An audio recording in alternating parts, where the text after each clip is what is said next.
उत्सव होता। दिंडोरी मार्गातले जे आपले उत्सवांपैकी एक प्रमुख उत्सव आणि आपण सर्व लोक मार्गाचे जे ग्रंथ हे वाचत असतात।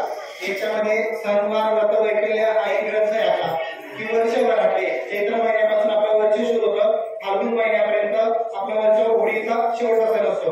प्रत्येक सणाची पूजा किंवा ते कसा केला गेला पाहिजे, त्यात नैवेद्य काय दाखवलं पाहिजे, ते संपूर्ण त्या ग्रंथामध्ये सणवार वैकल्य ग्रंथामध्ये दिलेले आहे।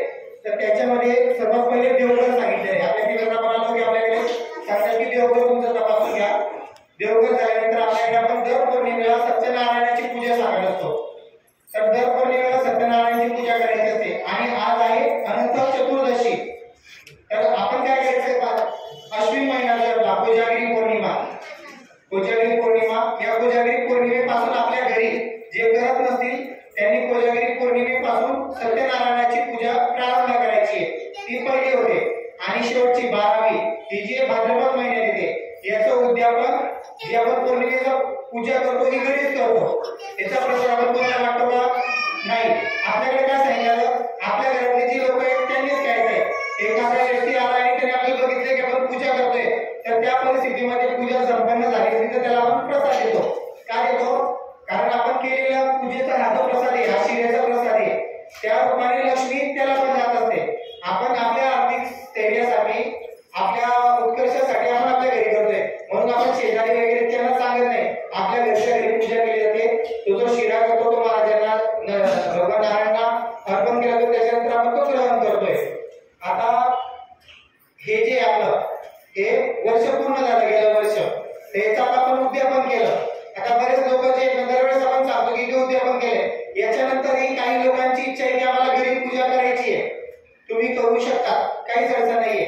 फक्त उद्याच्या दिवशी ग्रहण सुरू होत आहे 12:37 परमपूज्य गुरुमाऊलींनी दिंडोरीकरांना हिंदूला सांगितलंय, तुम्हाला जर सत्यनारायणाची पूजा करायची असली तर उद्या दुपारी 12 वाजेपर्यंत सत्यनारायण पूजा पूर्ण करून घ्यायची आहे, प्रसाद दाखवून द्यायचा आहे, नैवेद्य दाखवायचा आहे, आरती करायचा आहे आणि जो शिऱ्याचा प्रसाद आहे हा पूर्ण प्रसाद आपण किती करतो, 1.25 वाटी किंवा 1.25 पावशेर वगैरे अशा प्रमाणात करतो। तर तो प्रसादाचा नैवेद्य दाखवलाय, तो प्रसाद आपल्याला संपूर्ण 12 वाजेपर्यंत ग्रहण करायचा आहे। कोणीतरी ड्युटी गेले किंवा गावाला गेले, संध्याकाळी येणारे, रात्री येणारे, दुसऱ्या दिवशी येणारे, त्यांच्यासाठी घेऊ नका, ठीक आहे? जेवढा करायचा आहे तो करायचा आहे। त्याच्यानंतर उद्याच्या दिवशी ग्रहण आहे, मग संध्याकाळी 6:30 वाजता केंद्रात जाते। अशा वेळेस खडी साखरेचा किंवा फळाचा नैवेद्य तो महाराजांना दाखवला जातो, अन्नाचा नैवेद्य दाखवला जात नाही। आणि आपण काय करायचंय, जे ज्यांची प्रकृती स्थिर आहे अशाच लोकांनी ग्रहणाचे वेजे ते पाळायचे। आपल्या व्हॉट्सअप ग्रुपवरती ती जी दिंडोरी मार्गाची पोस्ट आहे किंवा जाते पंचांची पोस्ट आहे, त्या पोस्टनुसार ते फॉलो करायची सिस्टीम। जर कधी तुमच्यात अशक्तपणा आहे, आजारी आहे, तुम्हाला पाणी ग्रहण करता येत नाही किंवा काय बाकीचे करता येत असेल तर त्यांनी ते दिलेले आहे, तर त्या पद्धतीनुसारच ती वेळ फॉलो करायची आहे। आणि ग्रहण लागल्यानंतर आता ग्रहणाचा जी वेळ आहे, स्पर्श आहे, रात्री 9:57 ग्रहण लागतंय।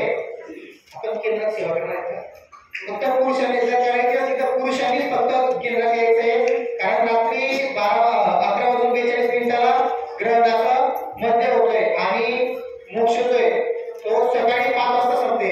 आता याच्यामध्ये की रात्री 11 वाजता लागले ग्रहण, मग आपण काय करायचंय, ज्यांना शक्य आहे त्यांनी सेवा करायची, ज्यांना शक्य नसेल त्यांनी श्री स्वामी समर्थ म्हणून झोपून घ्यायचे, त्यामध्ये झाला।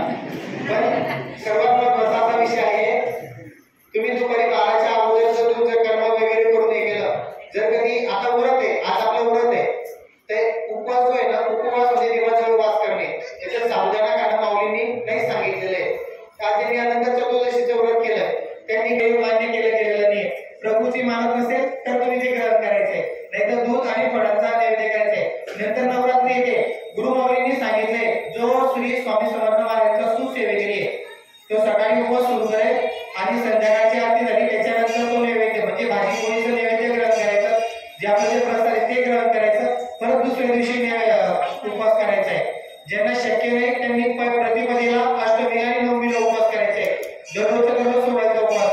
आणि बरेच लोक काय करतात, चप्पल सोडत असतात, ते चप्पल काय सोडायचं, पूर्वीच्या काही चांगल्याच्या चप्पल होतात, आजकाल काय झाले कॉलेजमध्ये किंवा बरेच लोक आहे ना ते फॅशन म्हणून फक्त चप्पल घालत नाही, त्याच्या चुकीच्या पद्धती काय करू नका। आता आपण आपल्या अनंत व्रताबद्दल समजून घेऊ। आज आपण अनंताची पूजा केलेली आहे, तर या ठिकाणी आपण सांगतो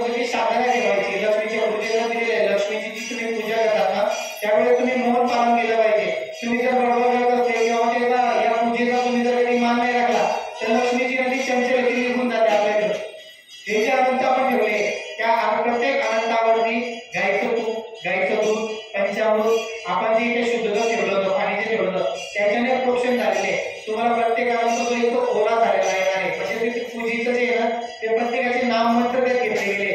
आणि ते 14 प्रकारची जी झाड आहे त्यांची पानं, 14 प्रकारचे फुलं जे ते फुलं, त्याच्यानंतर समोर जर आपण बघितलं 14 प्रकारच्या भाज्यांचा जो नैवेद्य तो तिथे ठेवला गेलेला आहे.